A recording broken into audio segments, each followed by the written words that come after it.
Happy New Year, Jhana. Happy New Year, Sharon. By the time that people get a chance to listen to this, it's going to Sure. feel like old news, right? Yeah, right. But it still feels fresh right now. And I'm excited about this conversation because I think it turns what can feel like a very dry part of running the agency, or like something that is burdensome or can Mm, maybe drag you down in the day to day, into one of your biggest competitive advantages. yes. So many, based on my conversations with the agencies owners that I speak with, so many of these battles regarding profitability can be won or lost on the operations side of the business.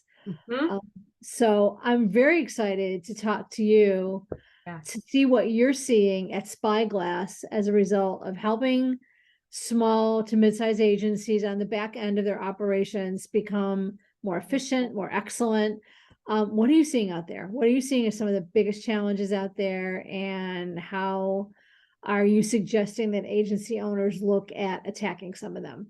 Yeah, amazing. So actually, I think you teed it up perfectly in something that you said. This isn't necessarily a new problem, but it's a problem I see across the board, which is that people think operations and what they interpret is, bureaucracy and red tape and systems. And now I have to do my job a particular way. And it feels like operations is slowing me down. It's slowing my team down. It's preventing us from being as agile as we'd like to be. In my opinion, Sharon, that just means you got bad operations. Like operations is what it is designed to do and what it should be doing in your business. I like to think of it as like pouring soap on a slip and slide. Like riding, like going and scaling an agency, you're going for a ride no matter what. But like Yeah. how much friction is on the journey? How fast are you able to go? The right operations should be the opposite of burdensome and slowing you down. They should actually be removing friction and speeding things up across the board. And so part of that is like a marketing and perception problem in terms of like how operators are presenting what it is that they do and how they're getting buy-in and rolling things out. But also part of it is really on the operator and the team around the operations, which is, are we doing this just to have a system in place? Or are we doing this really to speed things up for our team and allowing them to be as fast and agile as possible? Mhm. I think that this is the same selling point that we see with agencies when we're talking about the value of having strong legal foundation Totally. for their client transactions, for their contractor relationships, Yes. Yeah. whatever it might be. It's a profit center. Good legal is a profit center for you. It makes your next deal faster, probably more lucrative, Love that. and it makes things easier for everybody all around. And I'm sure you can name a dozen other components of operations for which that is true too. So I will step right on the soapbox with you. We can go down the slip and Yeah. slide together, but Yes. I agree. It's there's money sitting on the floor there. Let's figure out how to pick some of it up and keep some of your profit instead of investing it into inefficiencies that don't Yes. serve you. Yeah, 100%. I always say that like if your business is a bucket, every bucket has cracks and gaps and holes. It is Mhm. literally the job of operations to identify those leaks and close them. Our Yeah. job is to keep money in the ecosystem. Our job is to take all the energy and time that's wasted in the business and turn it back into revenue driving activity. It is by definition a growth driver, or it should be. If right now in your agency you feel like your operations are not that, they're a source of slowdown, they're a source of friction, they're a source of red tape, then that's something to take a closer look at and ask yourself, why is that? What's going on there? And what is a fresher or more innovative approach to operations that we can take that's going to have the opposite effect for us and actually help speed us up? What are the patterns that you see in your work digging in, behind the curtain with agencies? What are some of the common themes that you see in terms of, what's the low hanging fruit for them to look to fix first or to upgrade first in order to Mm, get some traction? yeah. I think a huge root cause behind this, like operations is slowing us down, is especially as an agency starts to grow and become more established, so many things start to happen in the business just because that's the way we've always done things, right? We do things this way because that's how we've always done things this way. And now we have a system built around this thing so that even if it's not the most efficient or effective, now it's hard to change because we've got all this infrastructure in place around it. And so you get this like kind of path dependency where agencies fall into grooves and they fall into ruts where they're not critically re-examining everything from like SOPs to meeting structures to, you know, how a client gets onboarded. And I think it is really the job of operations, but really the job of everybody to be asking themselves the question all the time, why do we do it this way? And is there a better way to do it? And if you can constantly be refreshing and innovating, even on the day-to-day processes, then again, day to day is going to get faster. Day to day is going to get more profitable. And we're not going to become stuck in a rut that says we do things this way because we've always done things this way and they work. So let's just keep going, even if it's no longer serving us. And especially if like our external ecosystem is changing really quickly, which it always is in the online space. My business partner, Cameron Harold, says something absolutely brilliant, which is like, if the rate of change outside of your business exceeds the rate of change inside of your business is going to die. The rate of change outside of everyone's business right now in the online space is astronomically fast. And so is the rate of change inside of your business set up to beat that? Okay.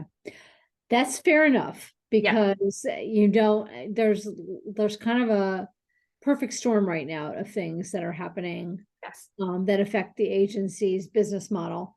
And I know you have a strong point of view in particular on one of them, which is how you integrate artificial intelligence, generative AI into the work that you do. I definitely have a strong point of view around risk management as it relates to AI. We've done education around it at my firm. We've created product around it for agencies at my firm. But I would love to hear from you what you're seeing in the field in terms of agencies who are really challenged by this, or agencies who might be doing something very cool or innovative to integrate it into their operations to create efficiencies. Yeah. I mean, I think like any hot button topic, right? It is really in the spotlight right now. And so you are seeing things across the board. Like I chatted with an agency owner the other day who said that he essentially let go of 90% of his team and automated 90% of his agency just using AI. That's an extreme end of the spectrum, but people are going all the way there with it, right? And they're excited about it and they are pushing the limits of it and they are trying to figure out every possible application of AI and how it could possibly stack into their business. And they're pulling the trigger on that. And they are becoming the AI guinea pigs of this generation to figure out what works and what doesn't. More power to them if that's the direction you want to go. Yeah, I mean that's frankly, that's what scares the pants off of a lot of agency leaders and certainly the people who work for them. So yes. Yeah. And on my side, that's really what I'm seeing, right? Is the downside.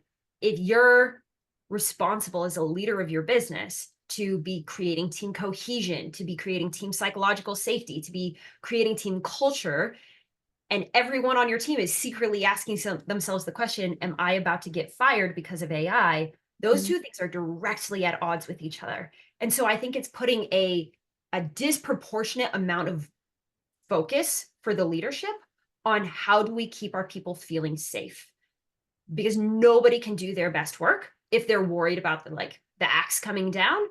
And on the flip side of that, nobody is going to jump on the AI train with you if they see it as a threat as opposed to an asset. And so a lot of the coaching I'm doing for operators and for leaders right now is around how do we reposition AI and how our teams are thinking about AI so that actually we are getting our teams on board with innovating with AI, with trying out these new tools. And your team is only going to do that if they don't feel like they're in direct competition with the thing that they're actively innovating and working on, right? And so I think that's a really key thing when it comes to AI. In my forecast, my projection, the agencies that figure out how to get everybody actively testing and trying AI and bringing it into different areas of the business are going to be the agencies that stay sustainable and scalable and ultimately pull ahead in this race. Or the agency owner who fired 90% of his team and is now all AI based, he's deep in it, but he's also only one person. And there are thousands of AI tools out there. And so it's one person working on this, innovating on this, testing things, or it's 50 people, everyone on your team working on it and testing things and innovating things unique to their role. I think that the 50-person team where everyone is trying this is going to beat out the one lone wolf true believer in AI. I do. And I think there's vulnerabilities there as well, because you eliminate a lot of the human guardrails on the output from generative AI if you take that approach, and or you run the risk of creating commodity work that Sure.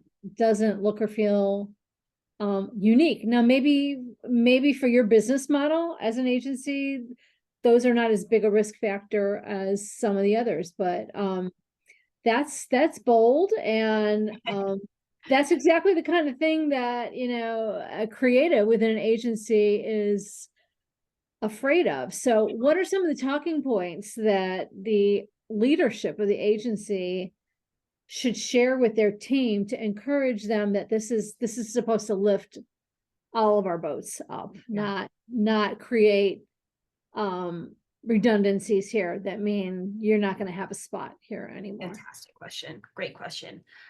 I think what you just said, therein lies the opportunity, right? Guys, AI is this amazing tool. We know it's coming. We know it's transforming the landscape. We want to continue to remain an innovative and cutting edge agency. We need to grapple with this tool and understand it. And I want that to be a collective effort. Each of you is the expert in your role. Each of you has access to AI tools that are uniquely suited to help you in your role. Go, play, test, develop, and come back and tell us what you find out. That's a really key piece, right? We've all heard the story of like the person who essentially automated their job with AI and didn't tell their employer, and then like went out and got another job or like went on vacation, right? Yeah, that's not cool. Your team could and will totally do that. Like, why wouldn't they do that if they don't feel safe actually being honest about what they've discovered, right? Yeah. If they're worried it's going to cost them their job, their workplace best friend's job, they're not going to tell you. So are you making it safe and okay for them to bring those innovations and insights back into the business? That's a really key piece. And then to your point, Sharon, you said, are we all just going to like fall to the lowest common AI denominator and start producing terrible work that all looks the same? I think it offers an invitation for leadership to refocus what their team is really there to do. Your team isn't there to click the buttons that an AI bot could click for you. Your team is to bring the unique and human touch. Whatever it is that is unique and a differentiator about you and your agency, now you get to reallocate and focus your team's time on becoming absolutely masterful at that. Let AI take the workload, let it take the heavy lift button clicking bandwidth, but then retrain and refocus your team towards, now, how do we make this exceptional? And how do we bring our unique brand and our unique stamp to this work? That's what you still need a full team in order to do that. Nobody has to go anywhere. Yeah. So long as their focus is now, how do I utilize AI and then make it better and human, not how do I fight off this thing that's about to take my job? Right. Well, and we're not to a point yet, at least none of the tools that I've seen or none of the agency applications of them that I've seen or heard about. We're not to a point where you can replace sound strategic thinking via the use of generative AI. Your clients are still going to be looking to you to advise them on achieving a particular business result or a particular outcome, financially or otherwise, from the campaigns that you work on. And so if you think of the technology as tools to help you do what you already do faster and better, Exactly. you have a better story to tell your team members and also your clients, because they don't want to pay you the same amount of money for commodity stuff. They just don't. I mean, that you can ride that train for a little while, but it's not a sustainable model. And so agencies who really know their clients well, who really know their clients' businesses well, their clients' industries well, still have that strategic advantage by understanding how to be a helper. Yep. And I would say that's the other area AI has not yet ventured into, which is the client relationship, right? at the end of the day, human beings still, for the most part, trust human beings over machines. And they are working with you because they want to work with you, a human being who's got their back, who understands their needs, who understands their goals. Are you, again, not fighting off or shying away from the technological wave that's coming, because it's coming whether you like it or not? How are you leaning into the components of your business that technology can't yet touch? And how are you reallocating your team's time and energy and creativity towards those areas so that you continue to be unique in a marketplace that is already flooded, but is about to become even more flooded with, like lowest common denominator, any AI bot can just spit this out. Yeah. Yeah. Well, I know you've got some really strong points of view around how upping your operations game at an agency impacts talent acquisition and talent retention. So Yes. let's talk a little bit about that to take a bit of a turn, and tell me what you're seeing out there and what the common themes are in terms of the challenges that agencies are experiencing, and sort of what you're telling them to be thinking about or asking so they can start to tackle them, because it hasn't changed. It doesn't matter what the economy does. It doesn't matter that we've had a pandemic. The need for talent just never seems to shrink. The great talent. And so how are you helping your clients navigate that? Yeah, it's a great question. And I love what you said, right? Like the need for talent has always been there, will always be there. But what I think has changed since COVID and what I'm seeing is the nature of that talent and what that talent cares about has changed. So, for example, newer generations of workers, right? This is the next generation of the most tech savvy, the most energetic, the most innovative group of people that you can hire and bring into your business. What do they care about? They don't care about career stability. They don't, right? The average millennial is changing their job like 11 times on average, I think, in the very first decade of their career. Right. So they don't want this long-term, I should rephrase that. People still want belonging. They still want a home. They still want a business who cares about them and that they care about. They actually want that more than ever. But they don't want a retirement plan that kicks in 60 years from now, right? What they want is autonomy. What they want is flexibility. What they want is the ability to work remotely. What they want is the ability to do impact and purpose-based work. What they want is a company that aligns with their political values, right? It's a way different decision-making matrix for the newer employee and what is most important to them in the work that they're looking for. And the other thing that I think is different, and this is the most important for business owners to understand, is that I think that the tables have turned, and this generation of workers entering the workplace now more than ever doesn't need you. They have options. They can start an Etsy store. They can start a YouTube channel. They can whatever, buy a van and live in a van and, whatever. And so when their landscape is, I have infinite choice, why would I choose you as a business to work with and commit to? It actually puts the impetus on the business owner to earn the right to the best talent, not the other way around. And so what I'm seeing is that a lot of agency owners are asking for top level talent. They want the person with the perfect resume and like that A player all-star that they're looking for.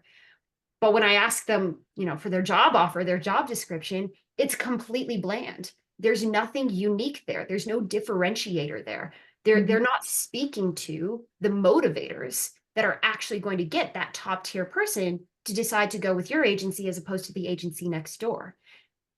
Pay is not enough, right? It's not enough for this generation.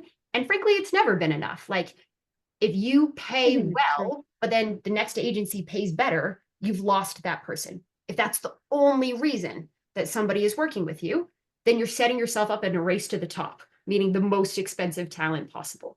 Versus if you're putting operational focus and time and energy into creating the absolute best workplace culture, creating flexible policies that allow for maximum autonomy and remote freedom and these sorts of things in your agency. If you're creating professional development and growth tracks, that's a huge one, right?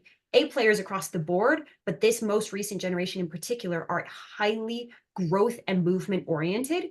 And frankly, they have a really short-term gratification need, right? So they need to feel like they're constantly changing and leveling up in order for them to stay engaged. So are you building these things into your work? Because that is a competitive advantage. That's a strong offer that would attract somebody to work for you as opposed to working for somebody next door. And so what I see is that agencies who are reliant on the things that used to work, namely compensation, a fancy job title, a signing bonus, whatever, a nice retirement package, those are not what is going to be a differentiator anymore when it comes to getting the best people.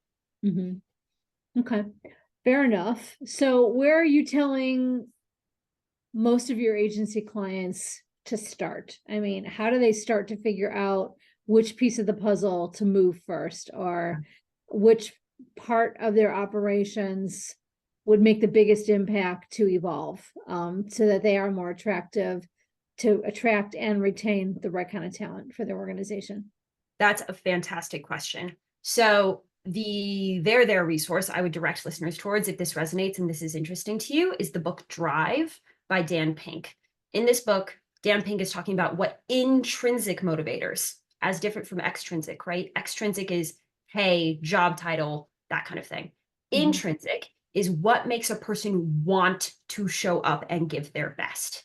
And there are 3 core pillars to intrinsic motivation. If I'm the leader of an agency, the operator, the CEO, I would be looking at my business through the lens of how are we like systematically setting our team up across these 3 pillars, and where are we falling behind? The 3 pillars are autonomy, mastery, and purpose. Autonomy is what we were just talking about, flexibility, right? The agencies that are forcing their teams to come back into the office, you have a less competitive offer. People may still want an office. They might still want the lights on in a room where they can go and they can bond and they can connect, but they don't want to have to be there. So how are you optimizing for maximum autonomy and choice in everything from your HR policies to your, how you set your hours, where you hire from, that kind of thing. Mastery, that's number 2. Mastery is what we were talking about with growth. People want to grow. They get intrinsically motivated by the ability to specialize and grow and master a skill set. And so again, from an HR perspective, does each role in your business have a growth track? And are managers having one-on-one conversations with members of your team, asking them, what are your goals? Where are you trying to grow? And then giving them active coaching on a regular basis, meaning not once a year and not once a quarter, but ongoing. How am I coaching you to level up, grow your skill set, and grow with this business? That's mastery. And then the third one is purpose. If your core values sound really nice and have a big shiny poster on the wall, but nobody looks at them and nobody cares, that's a problem. It's a problem because you're going to lose talent. So does the collective identity and culture of your business, is it strong? Do people have a workplace friend at work? That's actually a correlative question to the highest performance teams. The best teams in the world, the best teams in the world answer yes to the question, I have a work best friend. So interesting, right? So are you taking time in your meetings to bond? Are your managers taking time to get to know their direct reports, especially in a remote work environment, right? Are these things taking place? So autonomy, mastery, and purpose, I would look at your business through those 3 lenses, give yourself a health score, and then give that to your team and ask, all right, team, how can we improve this score? What ideas do we have? I love it. Super actionable.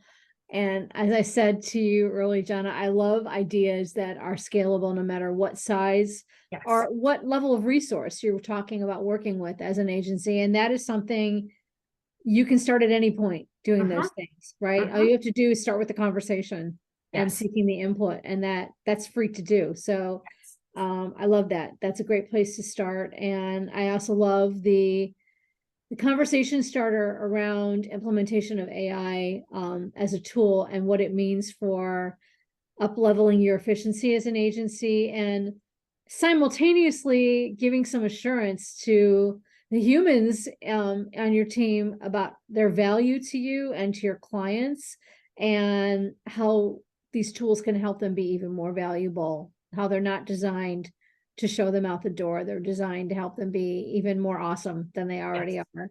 exactly. Nice recap. Yeah. What else are you seeing out there impacting operations most significantly? It's a good question.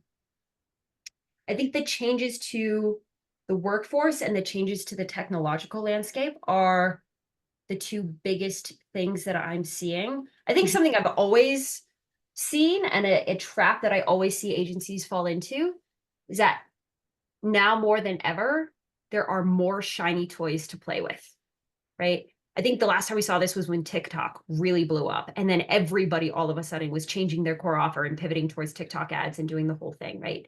Mhm. I think the agency space tends towards whatever is viral, whatever is new and exciting and sexy. And the trap that I see agency owners fall into is that they spend their time chasing whatever the newest thing is, as opposed to mastering a core offer that they can do better than anybody else. Mhm. And what I see as technology accelerates and there's only ever more tools and more shiny toys is that that will continuously bog down the agency owner that is constantly chasing that versus the agency owner that stays focused and committed and becomes a master. And so I think we're going to actually see a differentiation and a separation in the market between the agency owners who have the discipline and the focus to commit and become exceptional. And they're going to continue to just like, it's like it's the tortoise instead of the hare, right? Yeah. They're just going to Yep, yep, yep. slowly build and stack momentum and compound it. And it's hard because what you see on social media is everybody flaunting the amazing results that they got with this new sexy shiny toy. Yeah. And so I think the self-discipline required to stay focused is going to become a major differentiating factor. Mhm. So much to unpack here, but so many helpful gems to think about as you draw the line as an agency owner between your operations and your profit potential as an agency, and whatever profit means to you, whether it's having the right people, whether it's actual financial profit.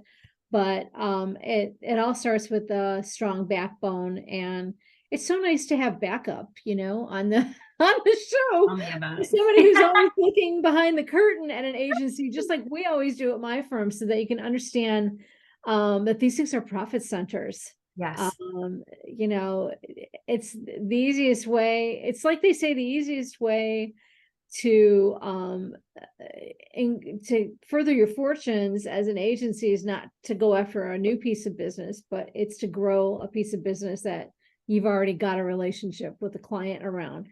This is Yes. very similar to that. Just figure out how making your ship stronger helps you move so much more quickly. Absolutely. So this has been super helpful, I think, as I said, for agencies, no matter where you are in your progress. And so if they want to find out how Spyglass helps and how you help agencies every day and things like this, where are some places where they can go to connect with you? Totally. So, guys, give me a follow on the social media channel of your choosing. I offer as much operational coaching and value through those channels as possible, primarily Facebook, Instagram, and then LinkedIn if that's your poison. Mhm. And so that's the best way to connect with me, DM me. That's the best way to get a response. And that is where you're going to get the most free and ongoing value that I'm able to provide. If this was really helpful and you're like, I need more hands-on operational support, then you can see how it is that we support our clients on our website, which is spyglassops.com.